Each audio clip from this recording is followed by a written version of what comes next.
Missed an episode of your favorite podcast? Choose from over a decade of content in our archives, not just the latest episode. All free at GCNlive.com.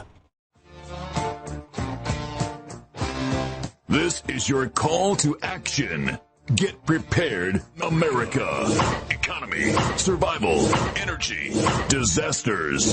This is USAPrepares.com. Informative radio, educational radio. Interact now by emailing instructor@USAPrepares.com or text at 434-390-7953. Class, please take your seats. Now, your instructor, Vincent Finelli. Everyone all set? Cocked? Locked? Blissed? Here we go. Your dial set correctly to USA Prepares. Thank you for being in class with us today. We broadcast 2 hours a day, 5 days a week, Monday through Friday, 9 a.m. through 11 a.m. Central Time. During that time, if you'd like to call us, we'll be here, and we'll pay for the call, 866-582-9933, 866-582-9933. Telephone listen line is up and running. Thank you, Global Star Communications. And that number is 712-770-9418. Dr. Norm Shealy is with us. Welcome, Dr. Shealy. Good morning. Well, we can fix that. Yeah, just talk about the State of the Union. Yeah, right. So, Dr. Shealy, are there any items that you'd like to talk about before we go down the drain here with the current state of affairs in the United States? We might as well go down the drain. In that relation, there doesn't seem to be any other route. Yeah. Well, I stumbled across an article that absolutely stunned me, and a lot of this is ultimately going to relate to medicine, because people are depressed, they're worn out. They're frosted, they're angry, and the worst in some of us is coming out. So I found some statistics on how much it costs per capita in major United States cities to have the police be there. So in Houston, Texas, the amount spent per person per year is $403 to have the cops there. $403 a year to have the cops be available to taunt and tase and ticket and arrest and rough you up. And I don't know what else they do. You know, be there for free coffee, donuts, and sandwiches and hamburgers and meals and whatever else they can get. $403 a year. Minneapolis, $408 a year. Oh, it gets worse. Los Angeles, $436 a year. Atlanta, Georgia, which is the hotbed right now, $490 per person per year to have the police there. Detroit, $493 per year. Chicago, $624.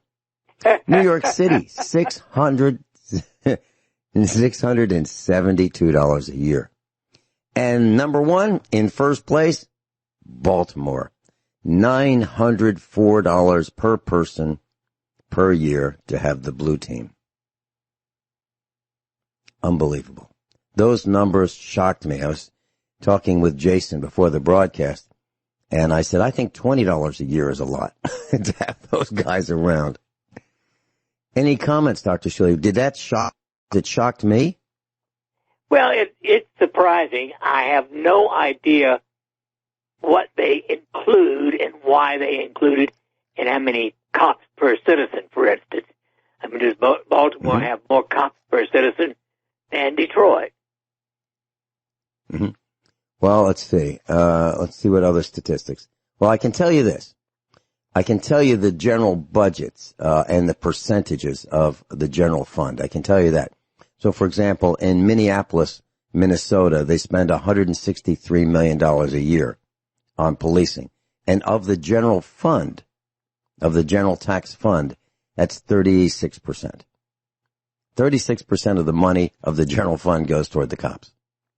In Atlanta, it's $248 million, and it's 30% of the general fund.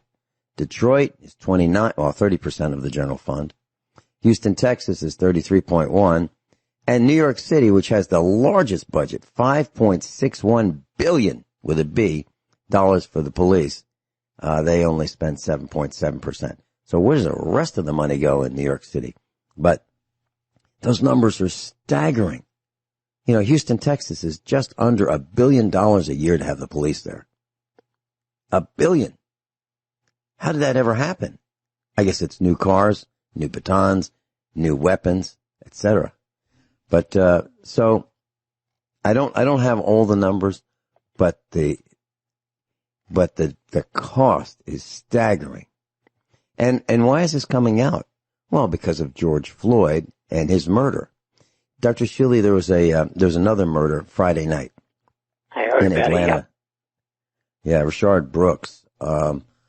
Unbelievable. I saw the video. I saw what happened. And this guy, as I saw it on the video, this man went to his daughter's birthday party. Now, he had some problems in his life. I mean, he wasn't the model citizen, so to speak. But, he had been drinking, and he went to a Wendy's because he said he was hungry. I saw the video of his interaction with the police, and it was extremely polite.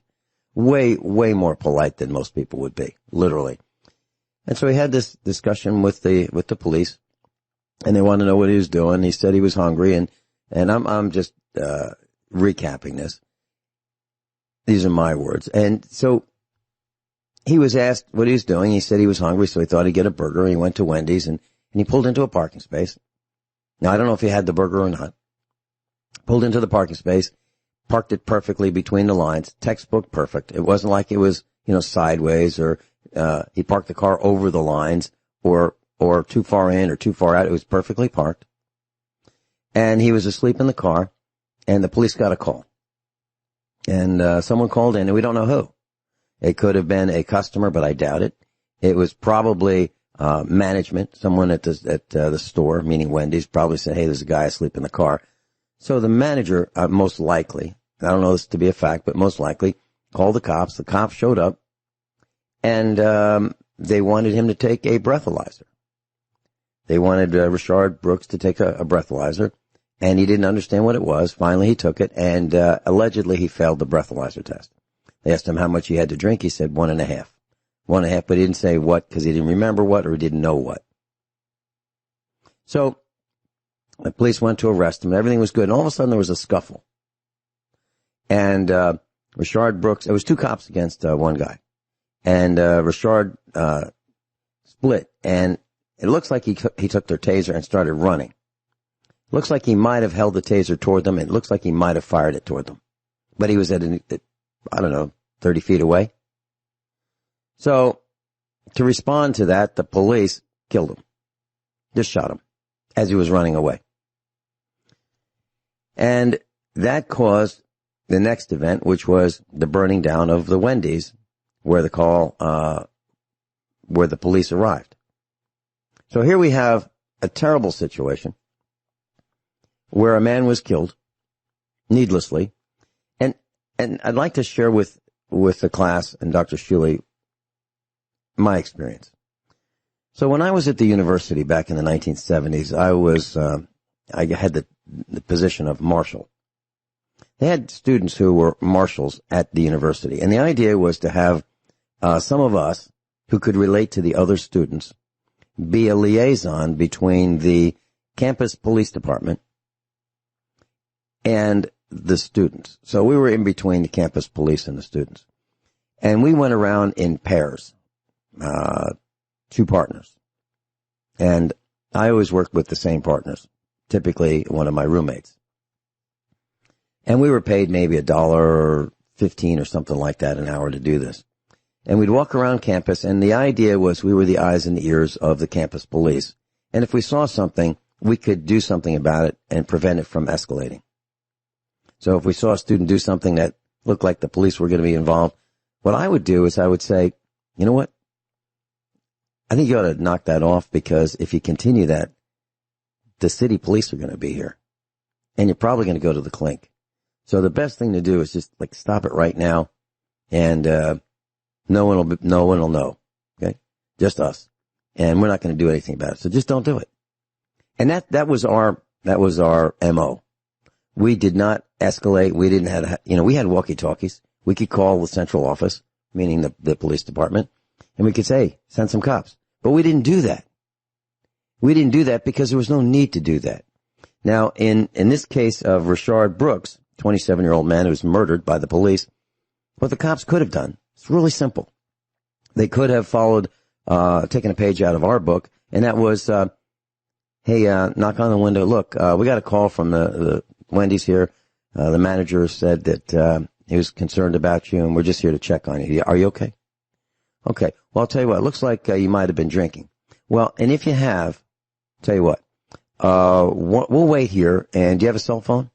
Can you call one of your family? Can you have one of your family members come and pick you up, and another family member, let's say, drive your car? If you can do that, we're done. We don't have to do anything else. Can we make that happen?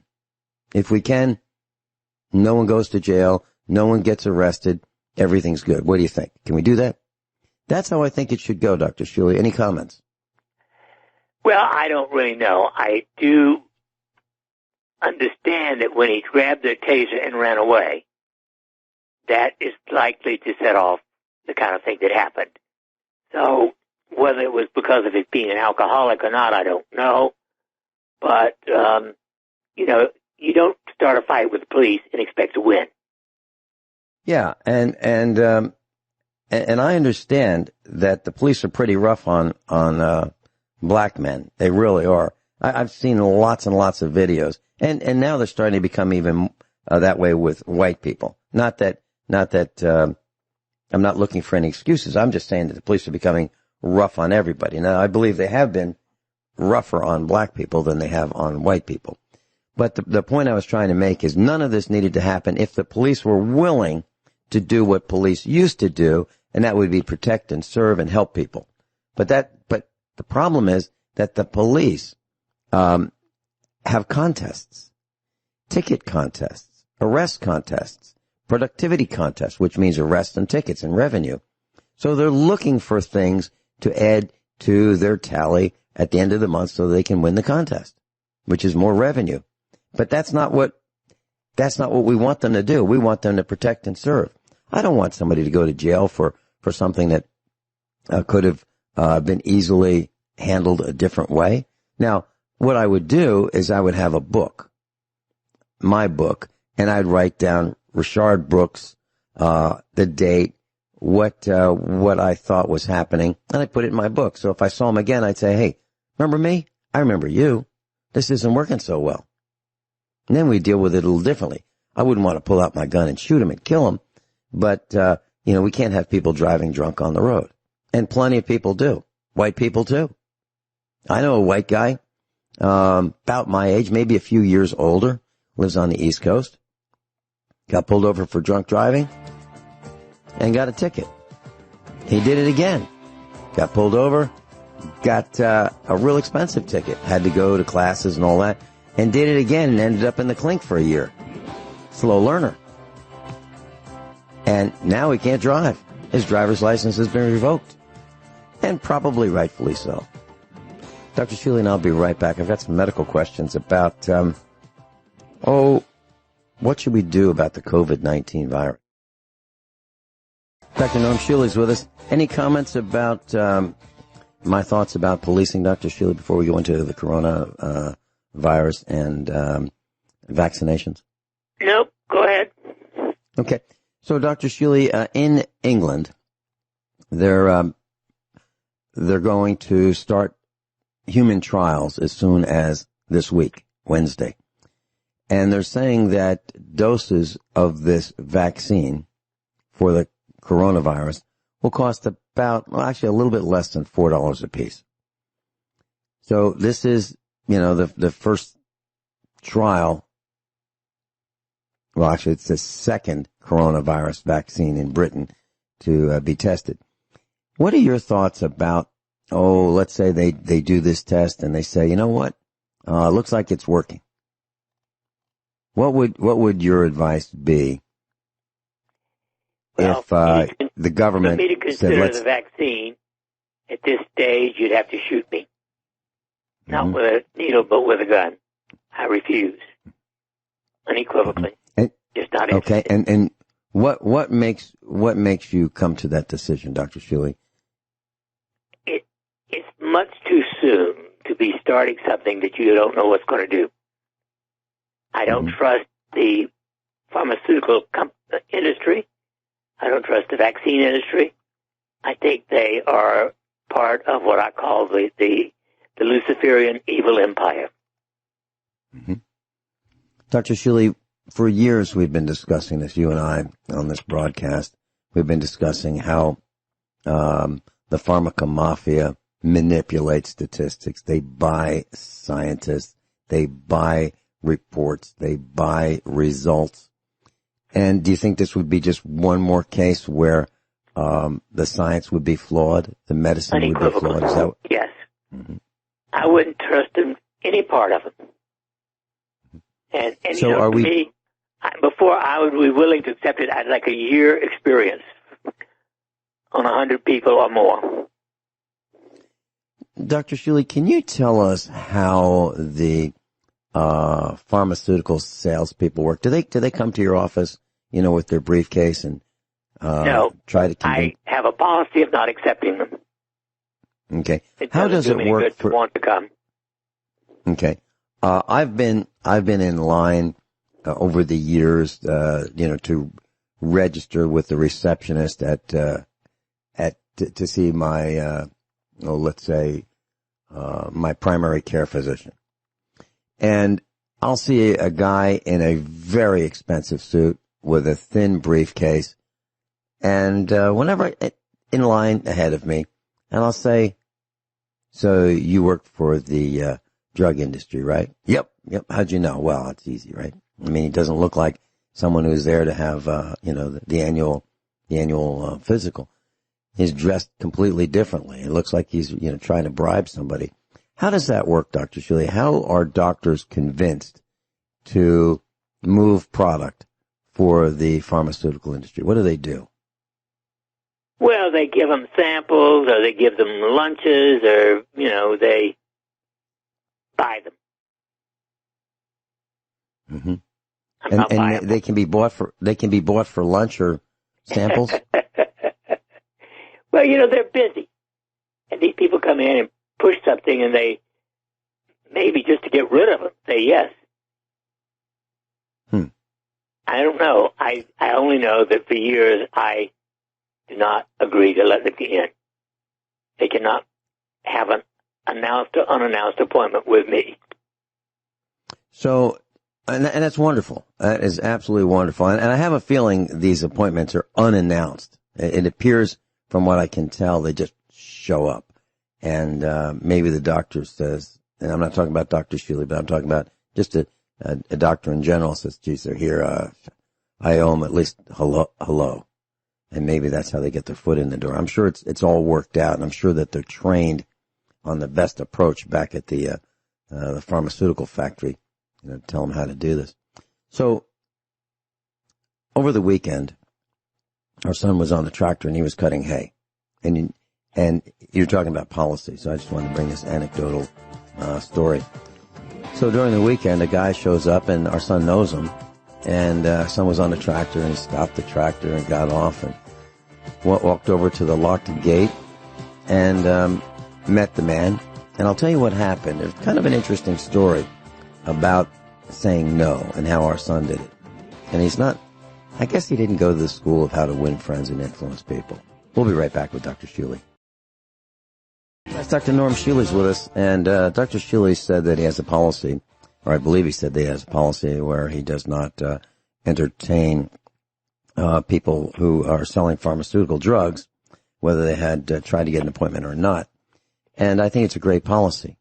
And so I'm just sharing with you all a story about what happened this weekend, where our son was on the tractor, and we have a turbocharged, an old tractor built in the 80s, and it has a turbocharger. So once you start using a turbocharger and the engine's all warmed up, you can't just shut it off. You have to idle it down for several minutes so that the turbocharger has some time to cool. So our son was baling hay. Tractor was, running, not wide open throttle, but it was running hard, and it was warm. This guy shows up at the gate, and our son's like, why does he have to stop just because this guy shows up? Guy showed up, and our son knew him. And so our son idled down the tractor, got off, and let it run while he walked to the locked gate to talk to this man. The man said, "Hey, I'd like you to vote for so-and-so. He's running for office." And our son just looked at him and said, "We don't vote." The guy said, no, you can't go. We don't vote. And he said, "You don't vote?" And he goes, "No, we don't vote. And the reason we don't vote is because our mailbox gets bashed, our mailbox gets stolen, our mailbox gets destroyed, people stab us in the back. My dad tried to help people with the reduce their electricity rate, and they gave him a hard time. We don't vote."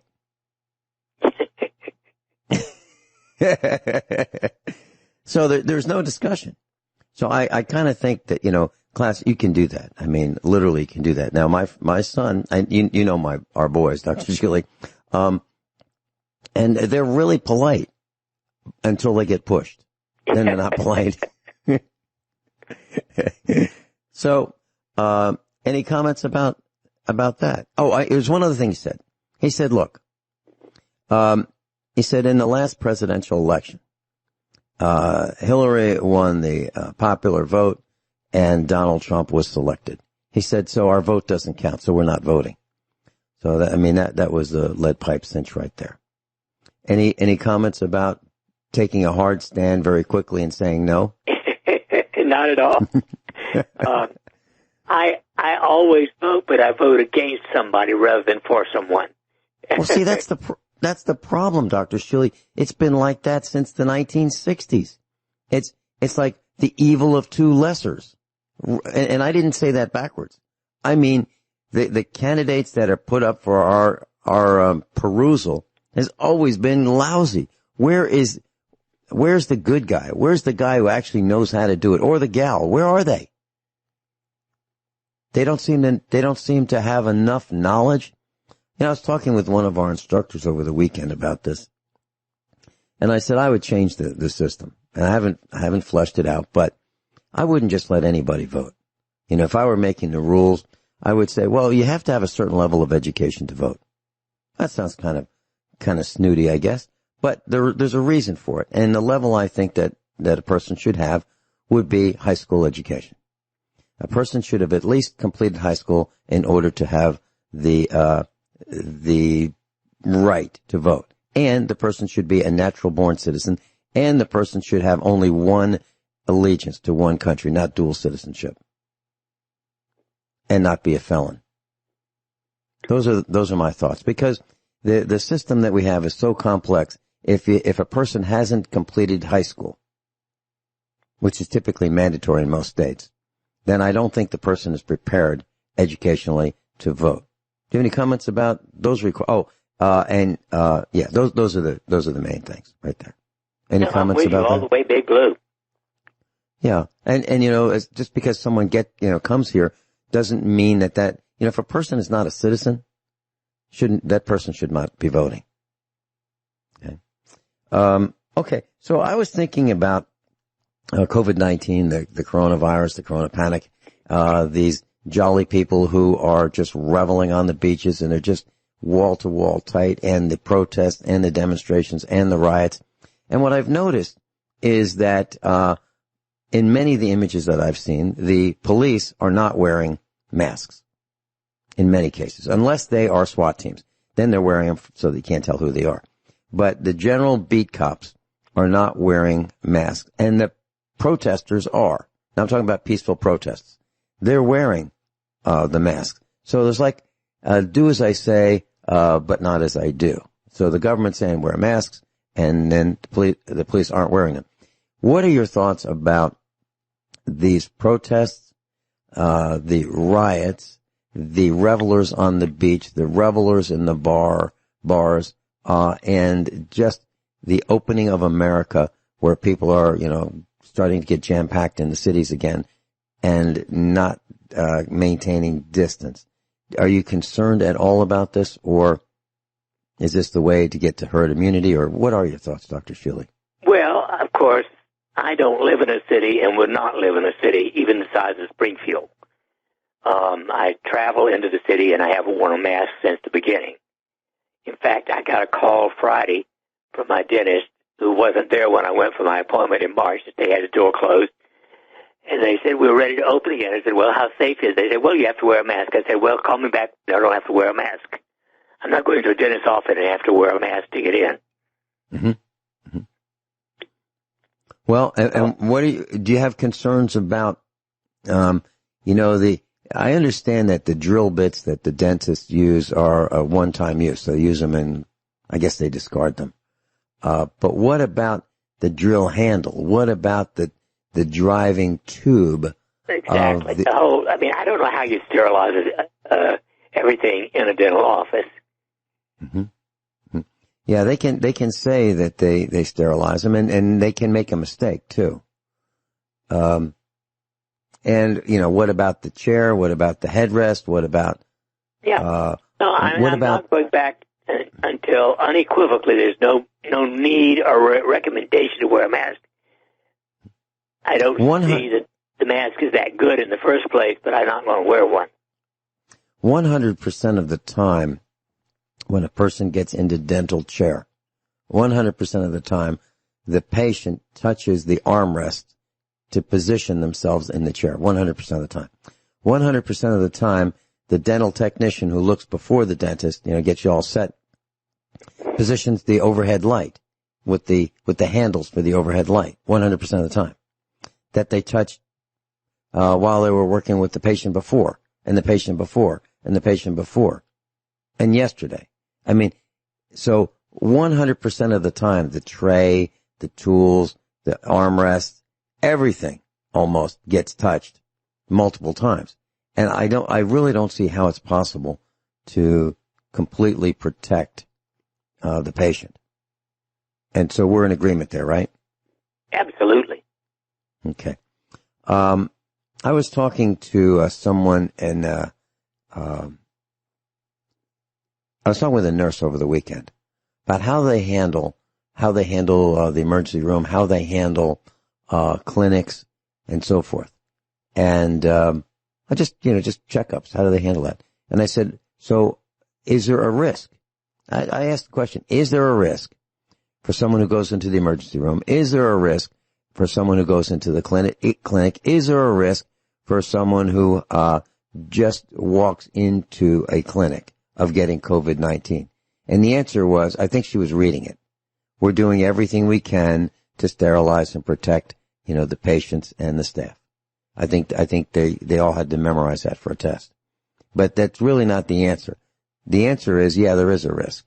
But I didn't get an answer as to what the risk is. Is it, one person out of 1,000 is going to get it, the COVID-19 infection, or what? So that was kind of disconcerting that I could not get that answer.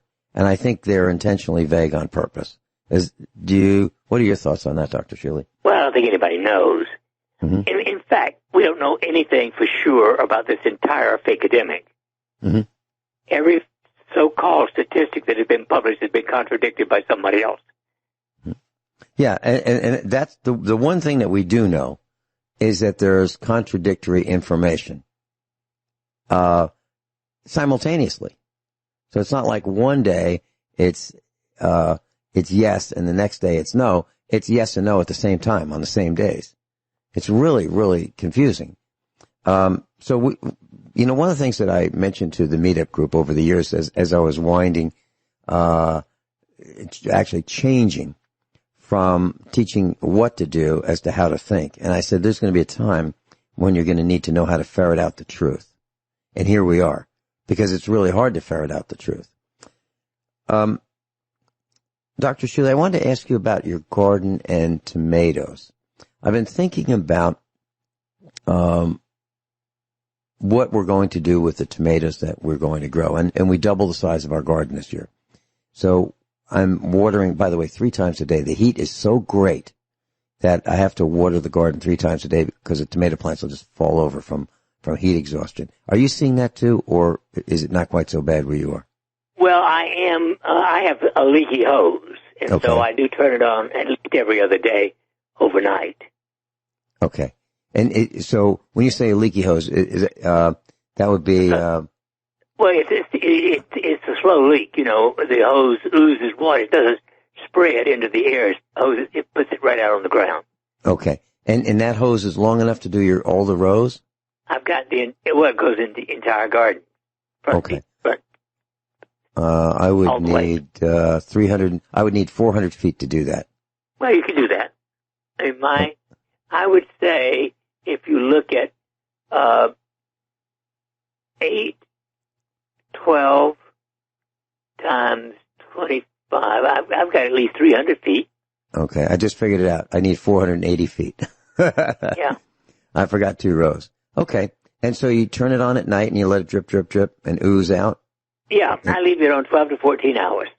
Okay, and that sounds great. Do you have any black fabric down to so you can walk there and not have weeds pop up? No, I have heavy doses of hay. I Okay. fed on the ground. I mulch my garden very heavily. Okay, yeah, mulch is tough to get around here.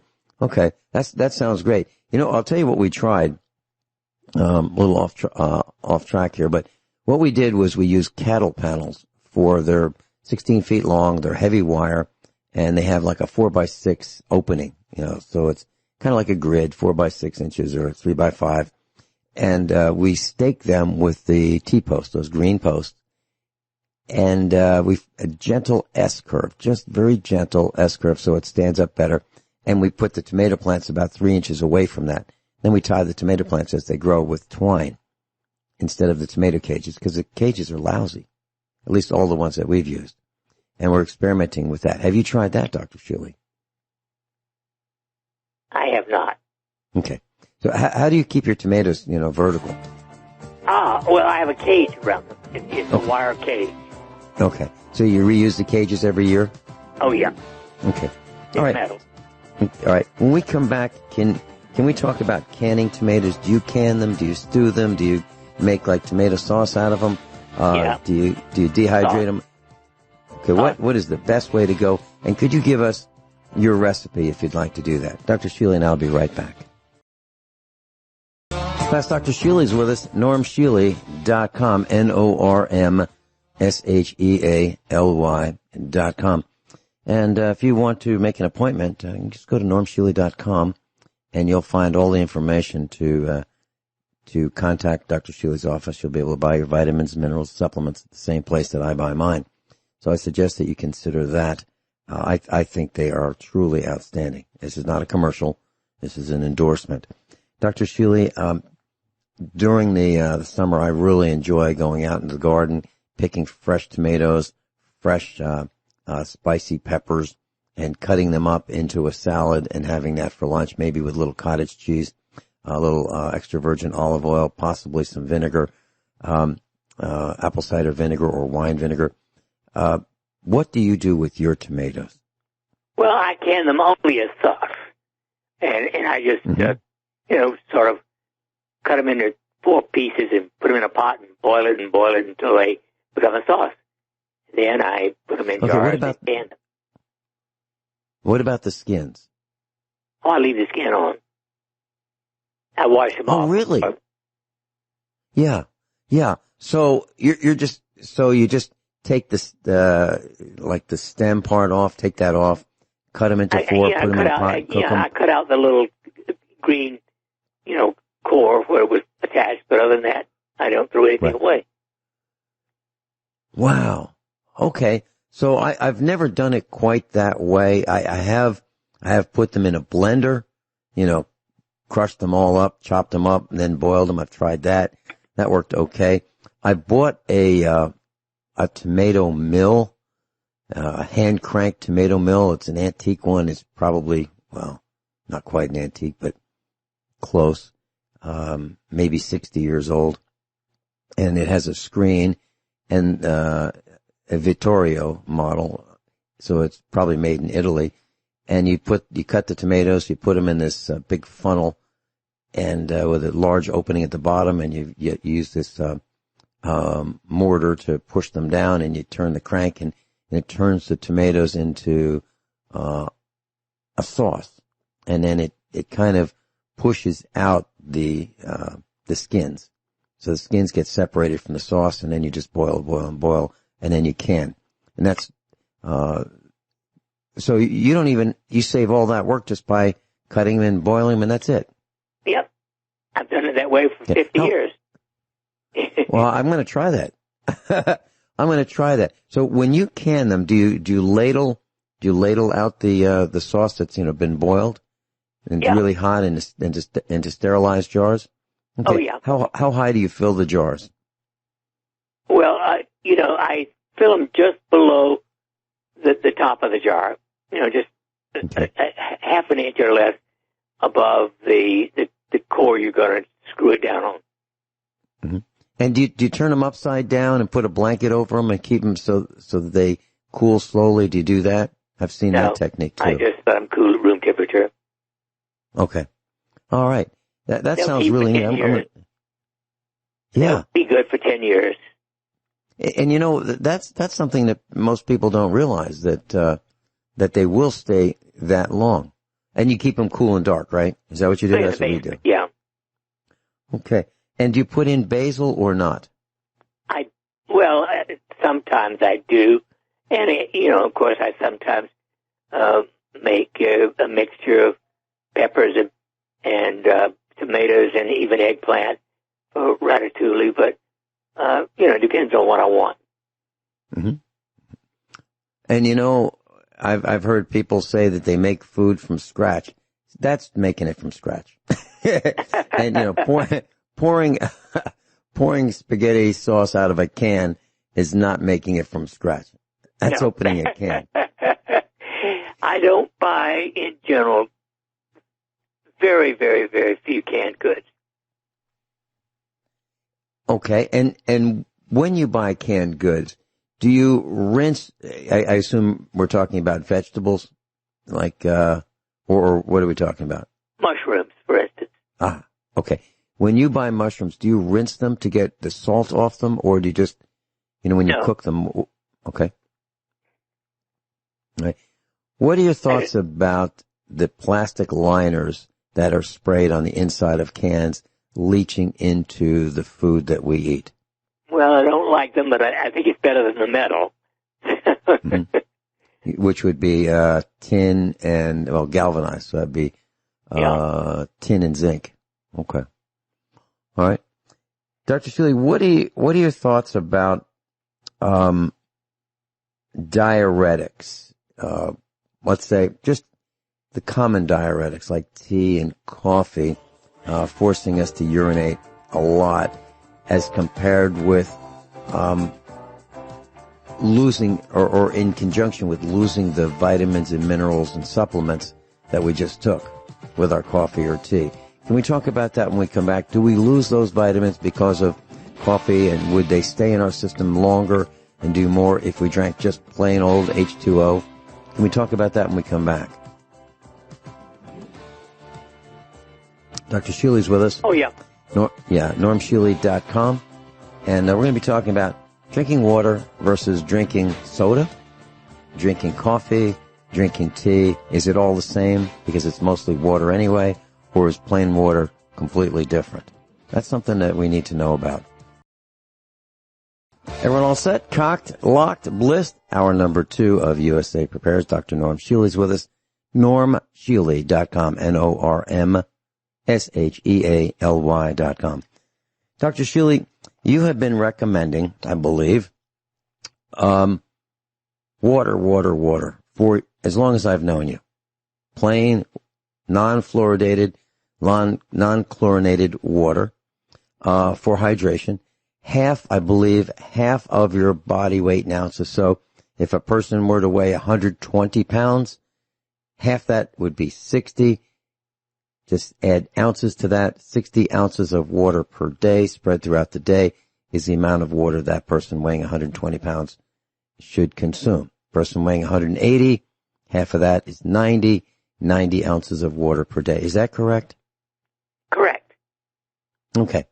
That being the case, I have to tell you that my experimentation with forcing myself to drink more water, I drink ProPure filtered water, well water, with no additives, no fluoride, no chlorine, no additives that we put in there, that's for sure. My blood pressure today, I took it 3 times today. When I got up, it was 109/70. My heart rate was 60. At 9:30 during the broadcast, it was 123/65. Heart rate 65. A few minutes ago, at 9:52, it was 121/68. Heart rate 64. Your thoughts about that? Normal. And okay, and I'm 68, class, 68 years old. And what I found out is that, even under the slight stress and pressure of broadcasting, those are my numbers. Those are my real numbers. And water, drinking lots of water drives my blood pressure down. It's as simple as that. Lots of water. And so I'm actually drinking more water than, I'm actually forcing myself to drink water, because before I used to like tea and coffee, and way before that, even soda. Now soda tastes like, why would anybody drink that stuff? It's syrupy. It's way too sweet. Why would people want that? Because it tastes strange to me now. So what are your thoughts about water versus coffee versus tea versus soda, and why, Dr. Shealy? What is it? Soda is Okay. poison. Mm-hmm. There's not a soda in the world that is, healthy that I know of. What makes it poison? Is it the carbon dioxide? Well, is it the it's sugar? not the carbon dioxide. It's the phosphorus and the sugar. Okay. So Coke has phosphoric acid in it. Yes. I assume Pepsi does too. So is that the main reason? Well, it's the sugar. It's even worse. Okay. But it is acid producing, and it's not good. All right. And what about the carbonation? So some people would say, well, I don't drink soda, I drink Perrier. I don't think carbonated water is necessarily that bad. If it's just pure old carbonated water, I don't think that would be like soda water. Mm-hmm. I think that's okay. Okay. What about like a lemon added to, natural lemon or lemon juice added to carbonated water as a, like a homemade lemonade without sugar? Perfect. Excellent. Okay. Good for you. All right. What about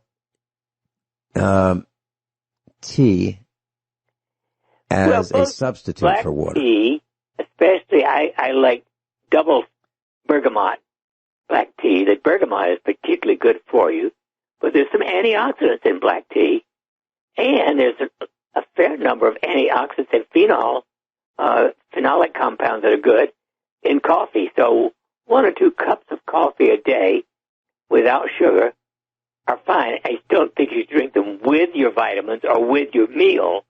They should be between meals to prevent any malabsorption of anything. But there's no evidence that I can find that in an average person, 2 cups of coffee or 2 cups of black tea a day are harmful. Okay. I find that if I have coffee versus water, the same amount of coffee versus the same amount of water, I have to urinate a lot more with the coffee than with the water. Yeah, different strokes for different folks. We all have our tolerances and stuff. And I've all my life since childhood have drunk black tea. And but in the last 10 years, I most of the time drink 1 or 2 cups a day of Gano coffee, which is half reishi mushroom and half coffee. Mm-hmm. And I also like double bergamot black tea. What about hot chocolate? What are your thoughts about drinking hot chocolate? Because the chocolate has certain great benefits, but of course it has sugar in it. Mm-hmm. And so, unfortunately, I think the sugar outweighs the good. Okay. And that was one of my thoughts. What about drinking milk, plain old cow juice?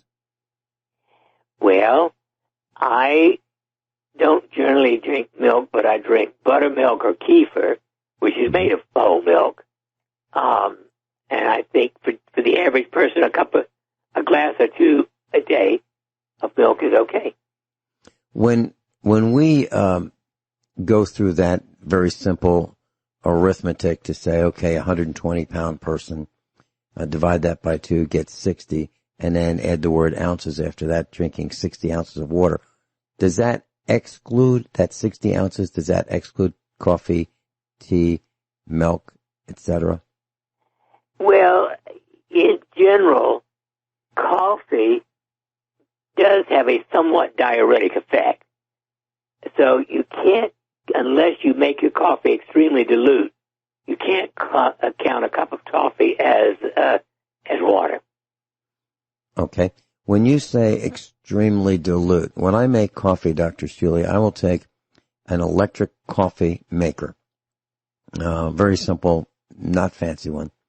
And, you just push the button in it and it starts. I use a stainless steel screen. So I don't use a paper filter. I use a stainless steel screen, very fine wire screen.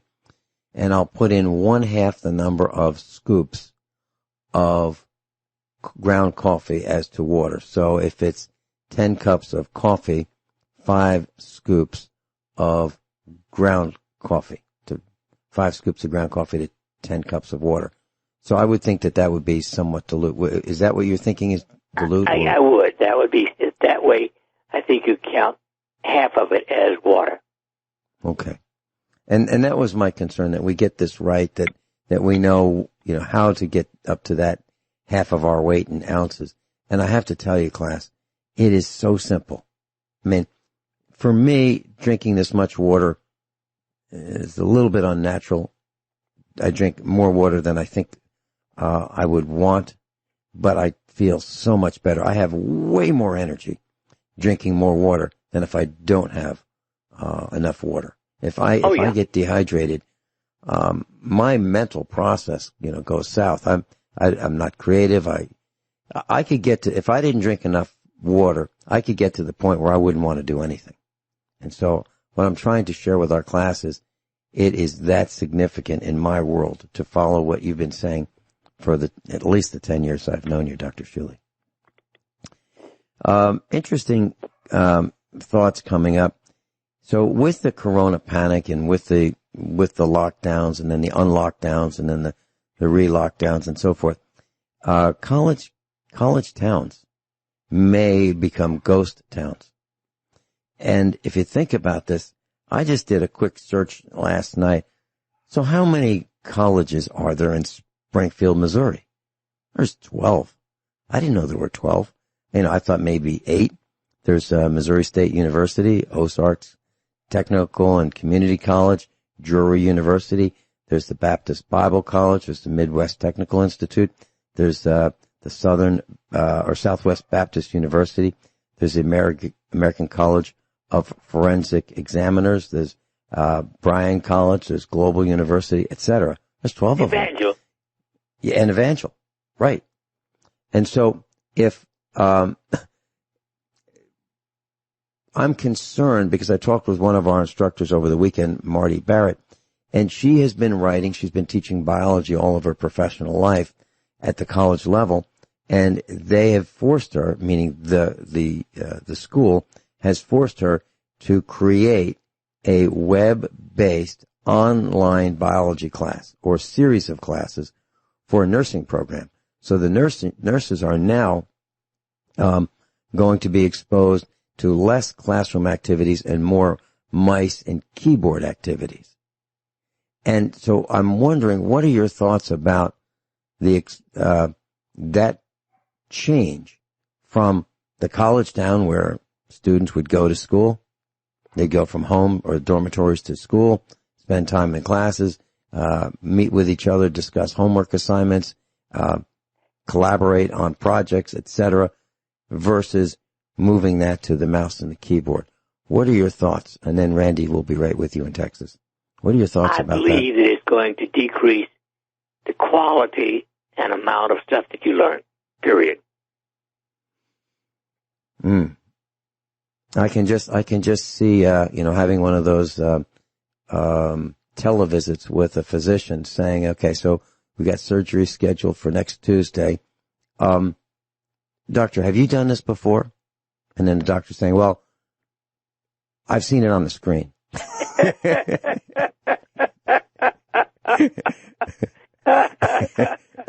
And I use my virtual scalpel and forceps and clamps, and I suture on the screen. So I think I can do it.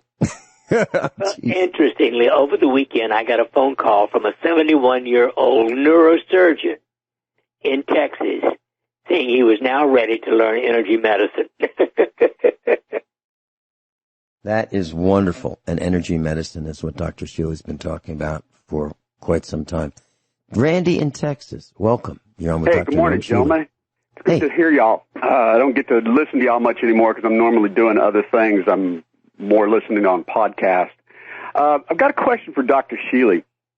I have been dealing with low testosterone for at least 3 years, and I've been very aware of it and having my blood test to check that done regularly just to see where I'm at. And it's just slowly gone down. And I want to get your opinions on taking testosterone injections. All right, we're going to be right back, Randy, and I'm sure Dr. Shealy's got a wealth of information for you. Randy in Texas is with us. Dr. Norm Shealy's in Missouri. I'm in Missouri. We'll be right back. Dr. Norm Shealy's with us, and Randy's got some questions about low testosterone levels. Dr. Shealy, your thoughts? Well, I have a strong reaction to that. I do not believe that you should take testosterone until you have done the natural thing to raise your DHEA, dehydroepiandrosterone. Don't take it, make it. I have 4 techniques which have been proven to raise your DHEA an average of 250%. That is Dr. Shealy's Youth Formula, Dr. Sheila's Eugesterone Cream, Magnesium Lotion, and Fire Bliss. If you do those 4 things, within 4 to 6 weeks, most people will raise not only their DHEA, but their testosterone. Now, at 86 years of age, I haven't checked it since I hit 87, my testosterone and DHEA was still that of a healthy 30-year-old. And I don't take it, I make it. Now, only if those 4 things don't make your DHEA, which has all kind of benefits other than testosterone, only if they don't raise it, then I would take testosterone shots. Okay, because see, I have, over the past 3 years, and I actually did that for about 2 months, and it didn't help me. And I've actually tried, at least a dozen other supplements, giving them each, like 2 to 3 months. And my testosterone level just continues to decline, as well as my... I would say the time has come. If you've really tried those things adequately, the time has come to get testosterone shots. Yeah. Now, because my and I check and I go to a number of different labs to have it tested so that I'm not getting a bias from one place over another. And because I had a blood test just about 2 weeks ago, and my level was 112, which I know is like extremely low. That is extremely low. And I don't drink alcohol. I don't smoke. I eat very well. About the only thing that I eat that's probably bad is I occasionally eat dark chocolate covered raisins. And I don't drink any sodas. You were just talking about that. I haven't drank sodas in probably 20 years. Right. So, well, I think the time has come, the walrus said, to consider shots. okay. Or All you right. can get testosterone in a cream. It can also be applied to the skin. Yeah, I have young kids, and that's the reason why I'm kind of avoid. I've kind of ruled that out just because of them. I don't want them to be, when I'm hugging and holding them, I don't want them to have that any transference from that. Well, as long as you don't put it on your hands and arms and face, it should be okay. Okay. You can put it on your buttocks, for instance, any other hairless skin. Okay. Well, my legs are kind of hairless now. Well, I said buttocks. Most people don't have a hairy buttocks. All right. I would like to make a comment about, Vincent, what you were talking about, law enforcement and the problems that we've had. And I was actually thinking about this morning, just listening to the news this morning.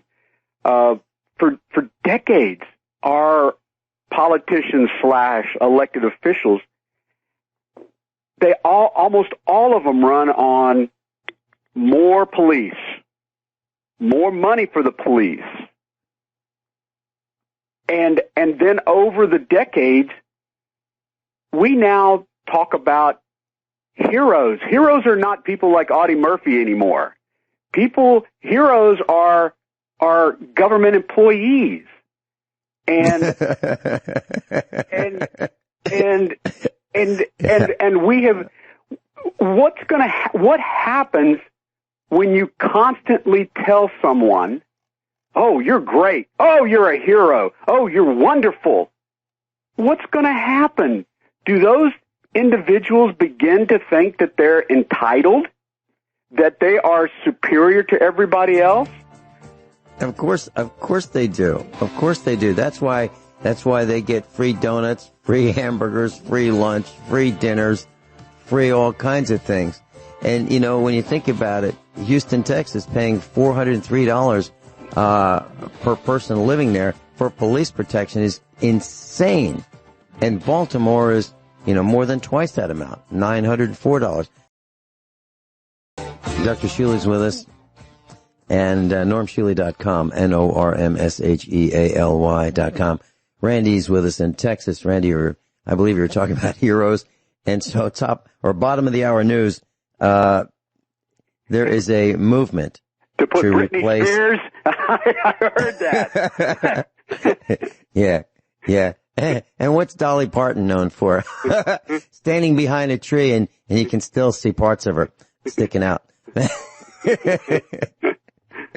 So, we've lost our minds. But, I'm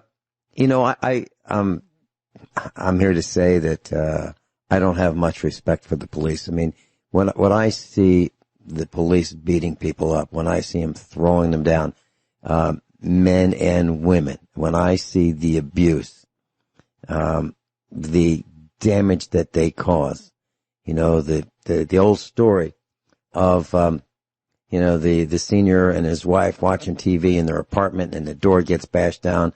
The SWAT team comes in. He has a heart attack and, wrong apartment. We're on the wrong floor. It's not 504. We should be in 404.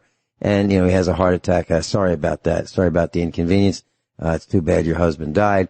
But we had a report of drugs. It's always drugs.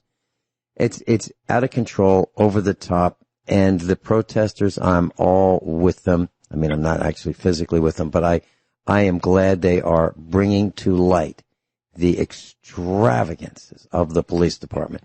We drive around in old jalopies and they have new cars. The police departments have been receiving, automatic weapons, semi-automatic weapons, grenade launchers, bayonets.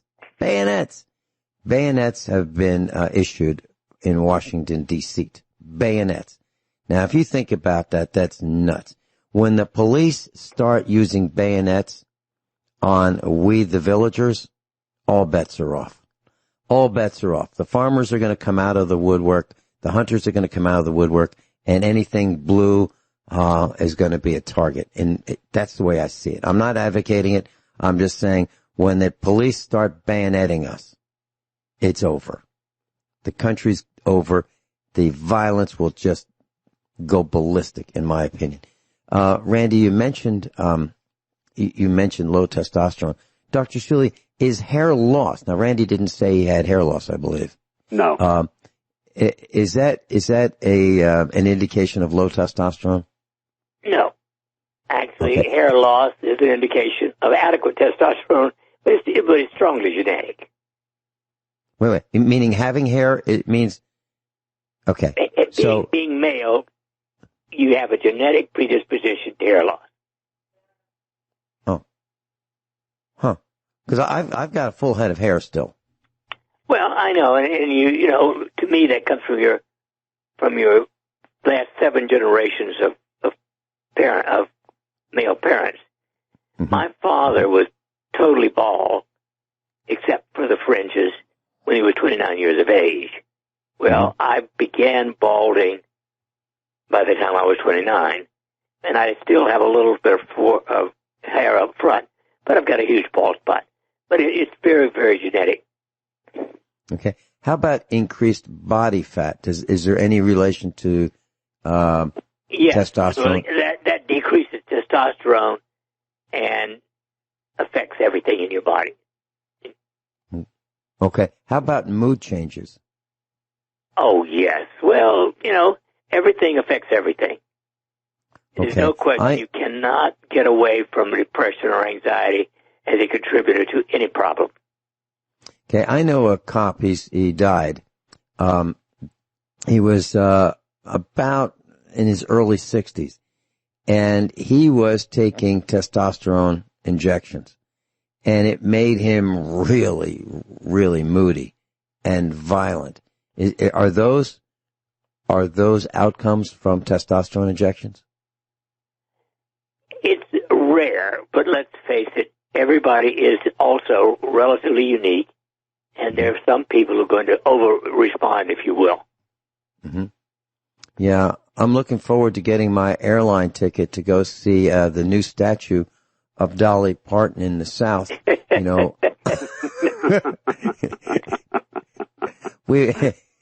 we have lost our minds, absolutely lost our minds. And Randy, you mentioned heroes. I'll tell you who is a hero in my book. You're on the air with him, Dr. Norm Shealy. He is a man who resisted deliberate medical injury to people. He wouldn't do it. He's found non-invasive ways of making us healthy. He's researched the vitamins and minerals and supplements we need, and he's been doing it, and he's almost 90, and he's still doing it, and he's in the clinic, 2 hours of radio every week for 10 years with me. 10 years. Almost nonstop. That to me is a hero. Volunteering, not being compensated, not being paid, sharing medical information, going to the meetups, going to the expos, sharing, teaching, advising, counseling. That is a hero to me, Dr. Shealy. And we need more heroes like Dr. Norm Shealy. Now, a hero is not someone to me who throws people on the ground, handcuffs them, stands on their neck, and kills them. That's not a hero. That's pure evil.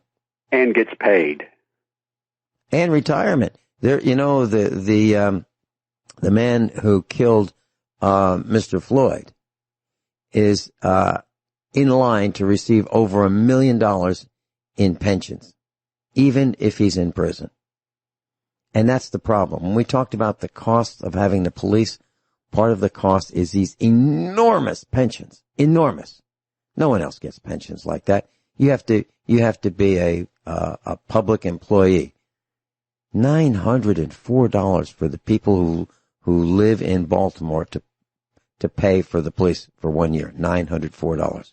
It's beyond crazy.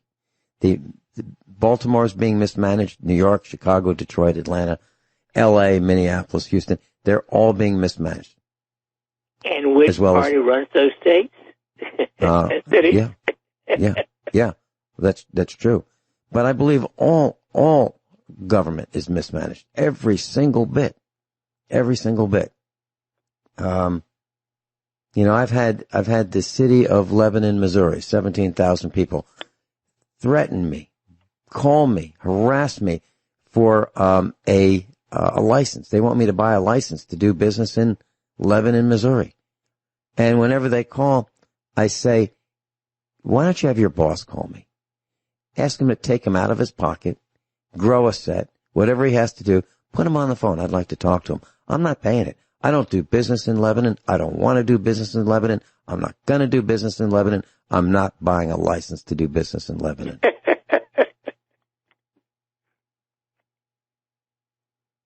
Yeah. So, I even talked to the mayor of the city of Lebanon. I'm sorry, the city manager. And I said, do you have a copy of the Missouri State Constitution? And he said, yeah, somewhere in my car, but we don't go by that. We have our own policies and procedures. That's nice. Well, that's true. That's absolutely true. And when we had our expo, I asked our alleged representative to the state government to send me 50 copies of the Missouri State Constitution. And I talked to one of his underlings, and he said, do you know how much that costs? And I said, actually, we're paying for it. We're paying for it, so I'd like them. They said, do you know how much shipping costs? I said, I'd like them. We're paying for it. The taxpayers of Missouri have paid for those constitutions, the copies, the books, and they sent them to me, but they whined all the way. And I gave them out at the expo so people would have copies of the Missouri State Constitution, so they'd know the rule book that applies to us, but that doesn't apply to those enforcing the rules. And when you think about it, the man who was murdered at Wendy's, Rashard Brooks, they say he took the taser from the police. Okay, so he took the taser, but the police say that's, non-lethal. Well, that's not true, right? But that's what they say. It's non-lethal. So he took what the police can use on us, and he had it, allegedly. And that got him killed because he had the same thing, the same exact thing that the police use on us. Because he had one, they shot him and killed him. So this is what the rioting is all about, in my opinion. It's about the double standards. It's about the oppression by the police and the government, the overtaxation, the overregulation, the forcing us out of our jobs, telling us masks on, masks off, travel, don't travel, opening, closing. We can't make up our minds. That's our government. And the people have absolutely, positively had it. And I don't think this rioting is going to stop anytime soon. I'd like to say what I really think about the rioting, but I can't. So what I will say is that I'm all for the protesting. And I understand why the Wendy's was burned down. I really believe it's because the people who were there to protest got such a hard time by the police. They said, you know what? People at this Wendy's, there's probably the store manager that called the cops and got this guy killed. So the police are in bed with the Wendy's. Let's take Wendy's down. I think that's what happened. I can't prove it. That's just my hypothesis. Any other comments, Randy?